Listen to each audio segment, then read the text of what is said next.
श्रीमद्भागवतम स्कंद प्रथम अध्याय 18 ब्राह्मण बालक द्वारा महाराज परीक्षित को शाप। श्लोक संख्या 39 है, उसमें शब्दार्थ अनुवाद तात्पर्य नहीं है, इसीलिए हम 40 को पारायण करेंगे और फिर शब्दार्थ अनुवाद 39 का पाठ करेंगे।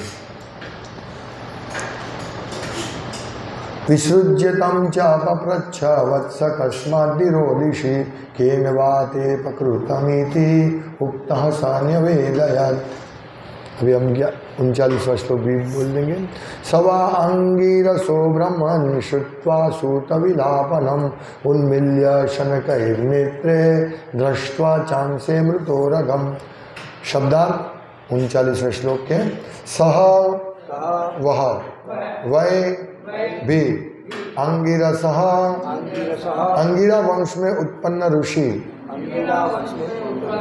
ब्रह्मन हे शौनक श्रुत्वा सुनकर सुत अपने पुत्र का विलापनम दुख में रोदन उन्मील्य खोलकर शनकहि धीरे धीरे नेत्रे आँखों से दृष्टवा देखकर च भी अंसे कंधे पर मृता मरा हुआ उर्गम सांप को। अनुवाद। हे ब्राह्मणों, अंगिरा मुनि के वंश में उत्पन्न उस ऋषि ने अपने पुत्र का चिल्लाना सुनकर धीरे धीरे अपनी आंखें खोली और अपनी गर्दन के चारों ओर मरा हुआ सर्प देखा। 40वां श्लोक आज का श्लोक। विसृज्यतं च पप्रच्छ वत्स कस्माद्विरोधिषि केन वा ते पकृतमिति उक्तः स न्यवेदयत्। शब्दार्थ।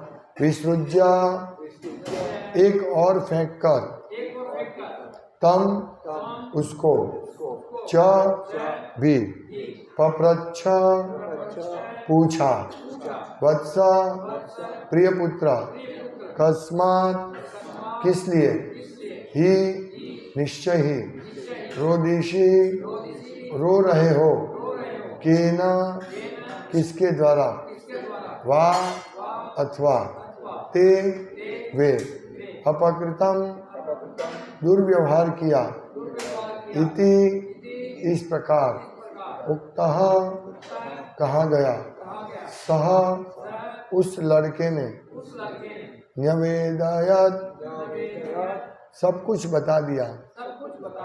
अनुवाद।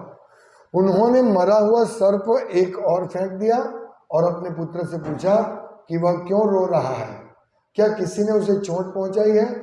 यह सुनकर बालक ने जो कुछ घटना घटी थी उसे कहा सुनाया। तात्पर्य। पिता ने गले में पड़े हुए सर्प को अधिक गंभीरता से नहीं लिया, उन्होंने उसे फेंक दिया। वास्तव में महाराज परीक्षित से कोई बहुत बड़ी भूल नहीं हुई थी, लेकिन मूर्ख पुत्र ने उसे गंभीरता से लिया और कली के वश में होने से उसने राजा को शाप दे दिया। इस तरह उसने एक सुखद इतिहास के अध्याय का अंत कर दिया। ओम ज्ञानतिमिरान्धस्य ज्ञानाञ्जनशलाकया चक्षुरुन्मीलितं येन तस्मै श्रीगुरुवे नमः। नाम श्रेष्ठम अनुमपि शचिपुत्रमत्र स्वरूपम रूपम तस्यागृतमरुपुरीमाधुरीं राधा कुंदम गिरिवरमहो राधिका माधवा संप्राप्तो यस्य प्रतितो कृपया श्रीगुरुं तं नतोऽस्मि।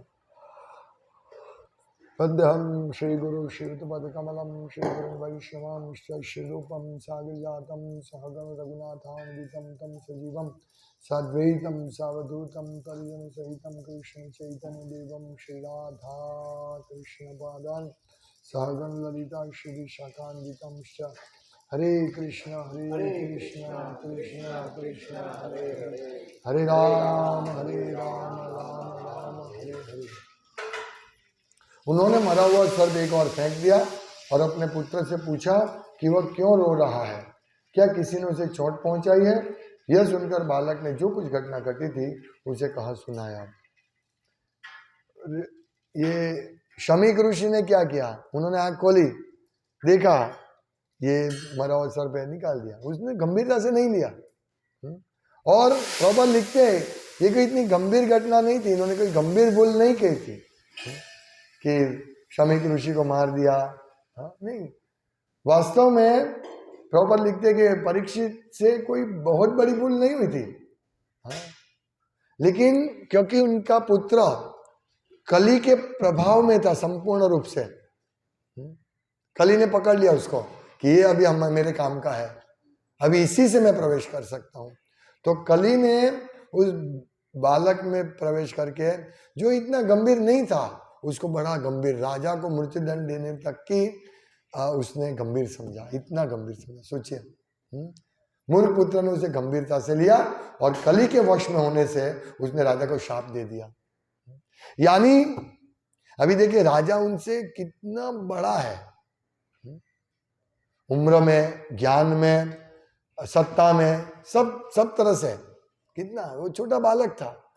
तो ये जो बड़े लोग हैं, सीनियर डिवोटीज या गुरु या ऐसे उन्नत भक्त है, उनसे हमें देखना चाहिए उनका क्या सेवा है, वो कितना कार्य करते हैं। आगे भी मैंने बताया था, हम एक छोटे से बालक हैं, ऐसा नहीं हो जाए हमारी हालत इससे हो और हम कलयुग का हाथा बन जाए। ये समझना है, क्योंकि कली तो राह देखता है कि कब ये बालक जैसा कार्य करे और मैं उसको दबोच लूं। माया और कली हमारी राह ही देख रहे हैं, थोड़ी सी अगर हमने गलती की ना, हम फंस जाएंगे। इसलिए ये बहुत महत्वपूर्ण, इसलिए एक एक सिद्धांत को समझना है। क्या सिद्धांत? छोटी छोटी बातें हैं, इसको समझना है सिद्धांत को। हम छोटी छोटी बातें को यदि नहीं समझेंगे तो ये धार्मिक अंधता हो जाएगी। प्रभुपाद कहते हैं कि religion without philosophy is sentiment और समटाइम्स फैनेटिज्म। यानी धर्म में अगर फिलोसॉफी नहीं होती है, तत्वज्ञान नहीं होता है, तो सेंटिमेंट्स यानी भावुकता है, हम कुछ भी कर सकते हैं, और उसको फैनेटिज्म, कभी कोई कट्टरवाद भी कहा गया है। और philosophy without religion is mental speculation, यानी मानसिक तर्क वितर्क है, यदि तत्व ज्ञान में धर्म नहीं होता। तो ये समझना है हमें। अभी समझिए कि कट्टरवाद क्या है और दृढ़ता क्या है। इसने कट्टर बन गया वो, ये शुंगी, हाँ उसने मेरे पिता के साथ ऐसा किया, अभी मैं उसको छोड़ूंगा नहीं। अभी राजा परीक्षित पूरा संपूर्ण रूप से धर्म का पालन कर रहे हैं, तो धर्म का प्रतिनिधि समझ सकते हैं हम उसको, क्योंकि राजा भगवान का प्रतिनिधि होता है, और भगवान का जो शब्द है, वाणी है, वो है धर्म। धर्मंतु साक्षात भगवत प्रणीतम। तो जो भगवान की वाणी है वो धर्म है, और धर्म का प्रचार भगवान के शुद्ध भक्त परीक्षित महाराज कर रहे थे, क्योंकि भगवान की वाणी के हिसाब से अपना राज्य चला रहे थे, शास्त्रों के आधार से, साधु गुरु शास्त्र के। तो इसके लिए उनको कट्टर समझ लिया होगा कि इसने ऐसा क्यों किया मेरे पिताजी के साथ, तो आगे पीछे नहीं देखा। तो ऐसा ही होता है कि हम समझते, जैसे एक मैं कट्टरवाद और दृढ़ता के एक एग्जाम्पल दूंगा। गुरु के नियमों का पालन करना, कोई दृढ़ता से ऐसे पालन करना ही है, तो अगर बोले और तो वो दृढ़ता है, वो कट्टरवाद नहीं है। चलो जल्दी मंगल आरती में सबको आना है, हाँ ये दृढ़ता है। फिर भाई बर्थडे है, केक नहीं काटना है, तो जो दृढ़ता से बर्थडे सेलिब्रेट नहीं करना है, क्योंकि शास्त्र में कहीं अनुमोदन नहीं है, तो जो दृढ़ता से ये नियम का पालन करता है, करवाता है, तो वो कट्टर नहीं है। कोई बोलते हैं कि भाई ये तो बहुत कट्टरवादी है, हमको इतना ये सेलिब्रेशन भी नहीं करने देते बर्थडे का, ये कट्टरवादी। वो कट्टरवादी नहीं, वो दृढ़ व्रत है, दृढ़ व्रता है, और उनको कट्टरवादी बोल के अपराध है। उनको कट्टरवादी, जैसे हम बोल सकते हैं, अरे मतलब कोई और बोल सकता है, अरे भक्ति विकास महाराज तो एकदम कट्टरवादी है, वो ये सब केक काटना क्या प्रॉब्लम है? सब लोग पूरा इस्कॉन वाले केक काट रहे हैं, सेलिब्रेट कर रहे हैं बर्थडे, उनको क्या तकलीफ है? वो कट्टरवादी जो दृढ़ता है उनको कट्टरवादी बोल रहे हैं। ये समझना है हमको। बहुत बार ऐसे महाराज नियम का कड़काई से पालन करते हैं तो लोग उनको कट्टरवादी बोलते हैं। तुम्हारे ने जवाब दिया, फेनेटिज्म। कट्टरवादी यानी फेनेटिज्म। फेनेटिज्म क्या है? Religion without philosophy is fanaticism. यानी धर्म है, उसमें शास्त्र का आधार नहीं है, हम कोई भी धर्म का पालन करें उसमें शास्त्र का आधार नहीं है, वो कट्टरवाद है। लेकिन कोई व्यक्ति धर्म का पालन करता है शास्त्र के आधार से, वो कट्टरवाद नहीं, वो दृढ़ता है कि वो कट्टरवाद को छोड़ के धर्म का पालन कर रहा है, सही धर्म का पालन कर रहा है, क्योंकि शास्त्र अनुमोदित। ये भगवत गीता का अभी रविवार को क्लास था। यम शास्त्र विधि मुत्सृज्य वर्तते काम कारतः न स सिद्धिम वाप्नोति न सुखम न पराम गतिम।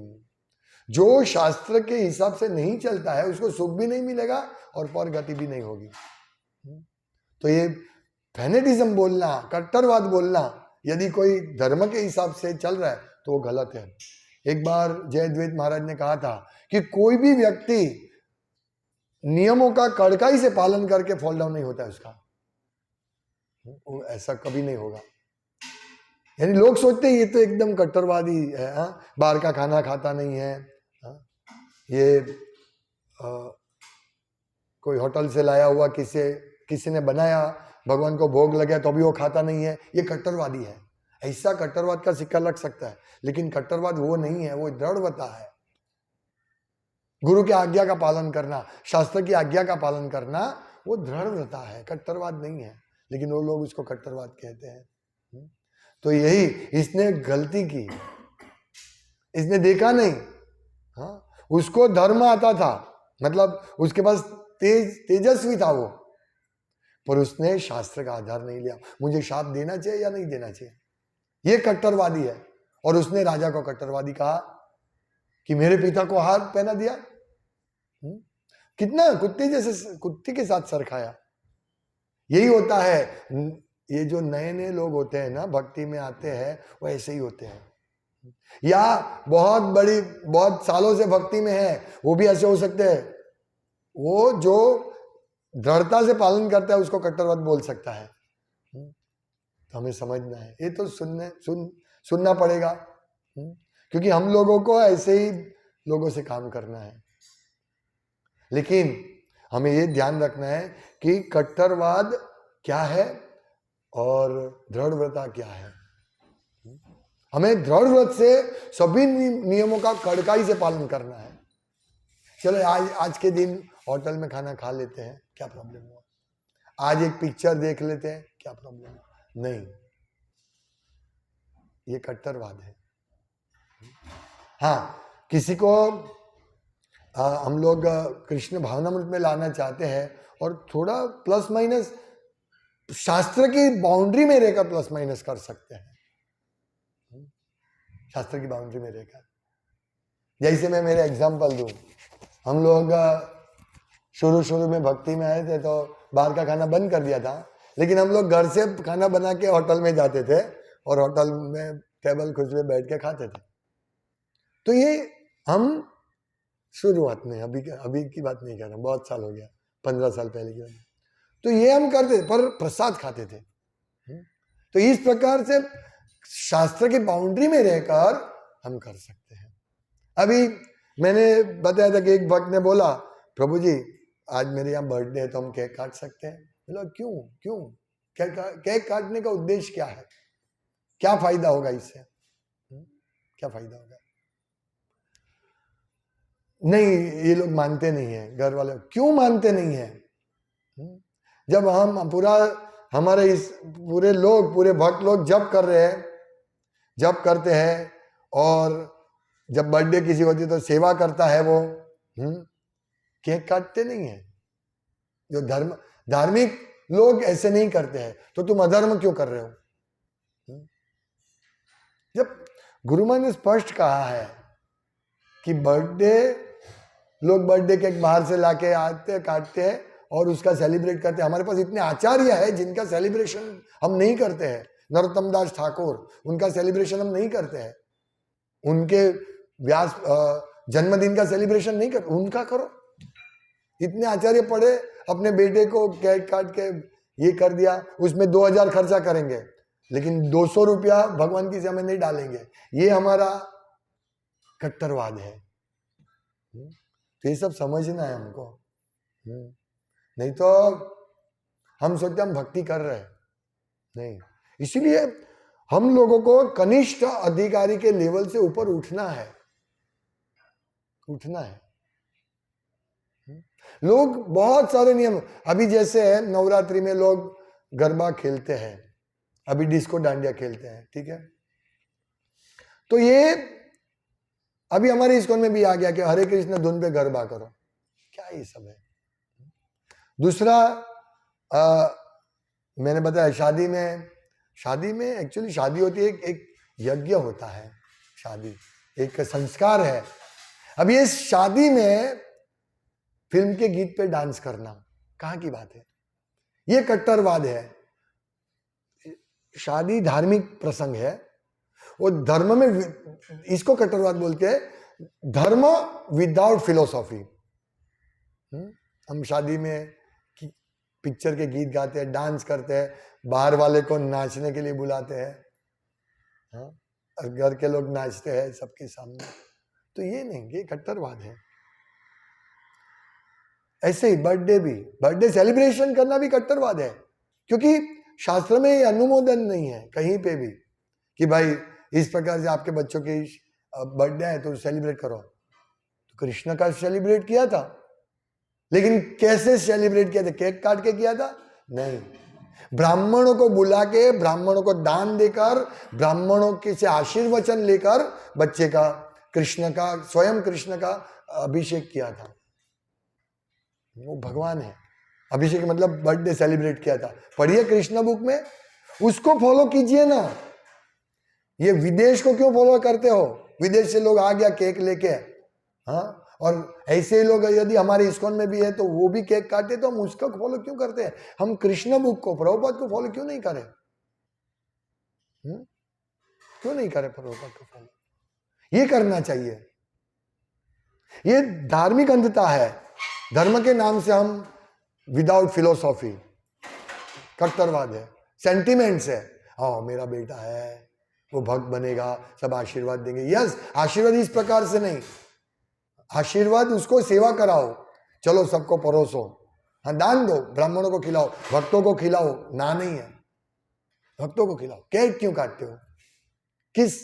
क्या बेस है? ये सब सीखना है, कट्टरवाद सीखना है। अरे कट्टरवाद से दूर रहना है। धार्मिक अंधता, सेंटिमेंट्स, ये सब हमको खलास कर देगा, हमारे इस्कॉन को पानी बना देगा। ये दूध, गाढ़ा दूध बनाना है हमें अपने आप को स्ट्रॉन्ग बनाना है। तो ऐसे तो भक्ति सिद्धांत सरस्वती गोस्वामी महाराज को भी लोग कट्टरवादी बोलेंगे, प्रभुपाद को भी कट्टरवादी बोलेंगे, हमारे गुरुवाद को तो बोलते हैं लोग। ये नहीं होना चाहिए। हमको सीखना है। हरे कृष्ण। श्रील प्रभुपाद की जय, श्रीमद् भागवतम की जय, गौर प्रेमानंदे, हरि हरि बोल।